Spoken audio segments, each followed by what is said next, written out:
Hi everyone, I'm Marie, a speech therapist working with children with ADHD. My life seemed perfect, but I need to tell you how it all started falling apart. Have you seen next week's client list? It's packed, my assistant Sarah said, handing me a stack of files. That's great news. More kids we can help. I smiled, adjusting the framed photo of John and me on my desk. My engagement ring caught the light, making my smile widen. By the way, your fiancé called, something about wedding venue options. Oh right, thanks for reminding me. I checked my phone and saw 3 missed calls from John. Balancing my career and wedding planning wasn't easy, but I wouldn't have it any other way. Later that evening, Mom Henderson called as I reviewed patient files. Sweetheart, how are you holding up with all the wedding planning? I'm good, Mom. Just busy as usual. How's Dad? He's concerned, honey. Your brother Jake came by again today. My stomach tightened. Jake, my biological brother, had reappeared in my life 3 months ago after years of silence. What did he want? He was asking strange questions about your college fund, our savings. That's odd. I'll talk to him. The next morning, Jake was waiting outside my office. Surprise, sis. Thought I'd bring you coffee. Jake, this is unexpected, I said, accepting the cup cautiously. Since reconnecting, he'd been overly interested in my life, constantly showing up unannounced. Can't a brother visit his successful sister? Oh, by the way, I met John at the gym yesterday. Cool guy. You met John? You didn't mention that. Random coincidence. We got talking about the wedding. Man, it must be expensive, huh? Those Henderson folks really set you up nice. Before I could respond, Sarah appeared. Marie, your 10 o'clock is here. Jake, we'll talk later, I said, but his words lingered.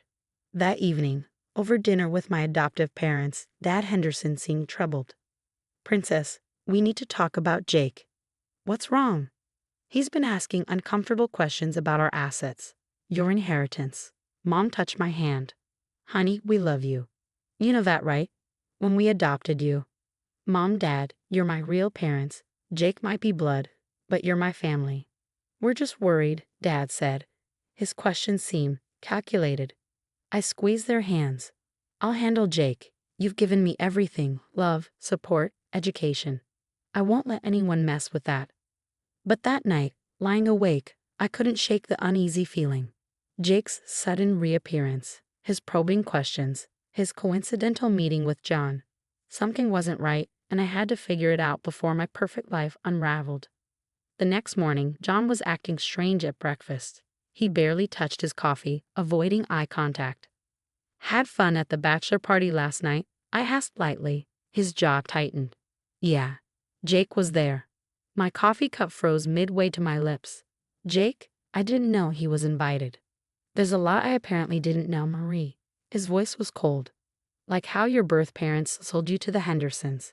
The cup slipped from my hand, chattering. What? Jake told us everything. How they were desperate for money. How the Hendersons paid them off.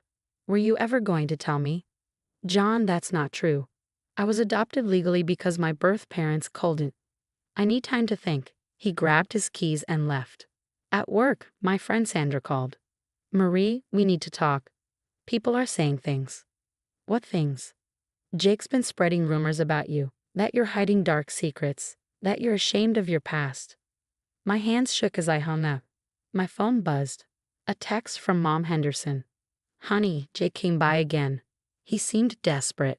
Mentioned something about owing money to dangerous people. Fury building, I drove to Jake's apartment. He opened the door, looking nervous. Hey sis, what brings you? Cut the act. Why are you spreading lies about me? He sighed, running a hand through his hair. Look, I need help. I'm in deep with some gambling debts minus 30 grand deep. So you decided to destroy my life. Jake sneered, his voice dripping with venom. The Hendersons are loaded. They bought you, didn't they? What's a little more money to protect their precious adopted daughter's reputation? They didn't buy me, and I won't let you extort them. I shot back, my voice trembling with anger. Then I'll keep telling everyone the truth about our parents selling you. Wonder what the parents of your ADHD kids would think about their therapist's sketchy background. Get out of my life, Jake. Whatever you think you're owed, you're not getting it. Wrong move, sis. Very wrong move. I stormed out, tears blurring my vision. My phone buzzed relentlessly, messages from friends asking about the rumors. John still wasn't answering my calls. Jake's threats hung over me like a storm cloud. At home, I pulled out an old photo album. There I was, 3 years old, smiling with the Hendersons on adoption day. The photos told the truth. There was no secret payment, no selling of children. Just love and legal paperwork. My phone rang. It was John. "We need to talk," he said. "Yes, we do, because everything you think you know is a lie, and I can prove it." "I'll come over tomorrow," he said.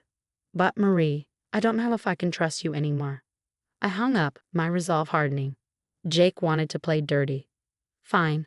It was time to show him what happened when he messed with the wrong sister. The next day, John sat across from me at my kitchen table, the adoption papers spread out between us. "So everything Jake said was a lie?" he asked, examining the documents. "Look at the dates, the signatures. Everything's legal." Before he could respond, my phone rang. The caller ID stopped me cold. Birth mother. My hands shook as I answered. "Hello." "Is it true?" she demanded. "Do you owe us money for all those years of suffering?" "What? What are you talking about?" "Jake said you're rich now, that you need to compensate us for giving you up." My blood ran cold. "He's lying to you too," I said, my voice breaking. After the call, I drove to my parents' house. Mom Henderson opened the door, her face etched with worry. "Marie, honey, we need to tell you something," she said. "Jake tried to blackmail us," Dad added, holding a folder of papers. "He said if we didn't pay, he'd report your clinic for client mistreatment." My knees buckled. "He what?" "We hired a private investigator," Dad continued. "Jake's done this before." I scanned the documents with trembling hands. 3 fraud cases in 2 states, restraining orders, extortion attempts against other families. "He's trying to destroy everything I've built," I whispered, tears stinging my eyes. "There's more," Dad said. "He's been feeding lies to your birth parents too, telling them they're owed compensation." My phone buzzed. A text from Jake. "Final warning, sis. Pay up, or tomorrow I start calling your client parents about their kids being mistreated." I stood, my determination solidifying. "I won't let him hurt my kids," I said, my voice steady. That evening, I made a series of calls. First to Sandra, my friend at the courthouse. "I need every legal document you can find on Jake Mitchell." Then to Sarah. "Pull all the security footage from when Jake visited the clinic." Finally to my old college roommate, now a detective. "Can you run a background check?" Piece by piece, the evidence came together. Jake's pattern was clear. Find vulnerable families, exploit their emotions, and extract money. But he picked the wrong target this time. I set up cameras in my office, knowing he'd show up again. Sure enough, the next day, he stormed in. "Last chance, Marie. 30 grand, or I start making calls." I recorded everything, Jake. Every threat, every lie. "I've got proof of your frauds, too." His face went pale. "You're bluffing." I played the recording of his blackmail attempt against the Hendersons. "You really think I'd let you hurt my family? My patients?" I said, standing firm. "You picked the wrong sister to mess with. You think you're so perfect, don't you? The successful one. The chosen one." "No, Jake, I'm just someone who chooses to build rather than destroy." I watched as the fight drained out of him. "Now get out." Later, I met with both sets of parents, adoptive and biological, and showed them everything. My birth mother wept. "He played us all. Use our guilt against us," she said. Mom Henderson hugged her tightly. "We all love Marie. That's what matters." That night, John called. I was an idiot for believing him. "Yes, you were," I said. "Can we talk? Really talk?" I hesitated, thinking of trust and betrayal. "We can talk, but things won't be the same." The next morning, a text from Jake's girlfriend arrived. "You should know he owes dangerous people money. Loan sharks. They're not patient." Perfect. Jake's own choices were catching up with him. I forwarded the evidence to my detective friend. That night, I sat in my office, flipping through childhood photos. There was little Jake before the bitterness consumed him. My phone buzzed again, a threatening text from Jake. But I wasn't scared anymore. The truth was my weapon, and I had an arsenal. "Your house of cards is about to fall," I whispered to the screen. The morning news hit like a bombshell. Local man arrested in connection with multiple fraud cases. Jake's mugshot stared back at me. Did you see the news? Sarah burst into my office, beaming. Those loan sharks Jake owed money to. Turns out they were running an illegal gambling ring. When they got caught, Jake went down with them. I smile, remembering the anonymous tip I sent to my detective friend about Jake's gambling connections. Sometimes justice comes from unexpected places. My phone buzzes. A message from one of Jake's previous victims. Thank you for helping us come forward. Your evidence gave us courage. 10 other families have filed charges against him. Each story mirrors mine. Exploitation, emotional manipulation, attempts at extortion. But I was the one who finally stopped him. Marie, I look up to see John standing in my office doorway. Can we talk? We sit in the park where he proposed. He speaks first.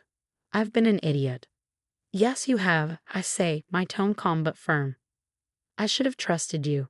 I should have asked you first instead of believing Jake. I twist my engagement ring thoughtfully. Trust isn't just about love, John. It's about respect.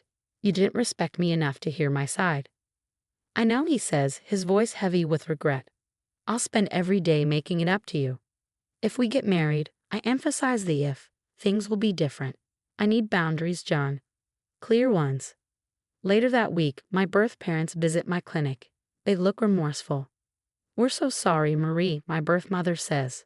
We let Jake manipulate our guilt. I understand, I reply, my tone measured. But I need space. I have a family, the Hendersons. You can be part of my life, but on my terms. The wedding is smaller than originally planned. I walk down the aisle with Dad Henderson, Mom beaming from the front row. My birth parents sit quietly in the back, respecting my wishes. Jake watches the ceremony from a jail cell, awaiting trial for multiple fraud charges. His gambling debts caught up with him, and those loan sharks weren't thrilled about him cooperating with the police to save himself. You look beautiful, John whispers during our first dance. Thank you, I say, keeping a slight distance even in his arms. Trust, once broken, takes time to rebuild. My practice continues to thrive.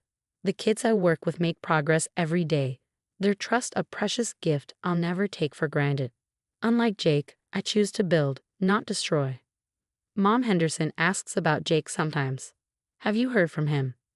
He's where he needs to be, Mom, I reply. Some people don't change. The last time I saw Jake was at his sentencing. 5 years for fraud, plus civil suits from his victims. He tried to catch my eye, but I looked away. Sometimes the best revenge is living well while karma does its work. On my new office wall hang 2 framed documents, my marriage certificate and my therapy license. Proof that Marie Henderson, not Mitchell, built something real, something honest. Ready for your 3 o'clock? Sarah asks, poking her head in. Always, I reply, smiling as I adjust the nameplate on my desk. It reads, Mary Henderson, speech therapist. The past is behind me now. Jake's choices led to his downfall, while I rose above his schemes. Family isn't about blood, it's about choices. I chose integrity. I chose the Hendersons. I chose my own path. And John, he's learning that love without trust is like therapy without honesty. It only works if both sides are willing to do the work. We're getting there slowly.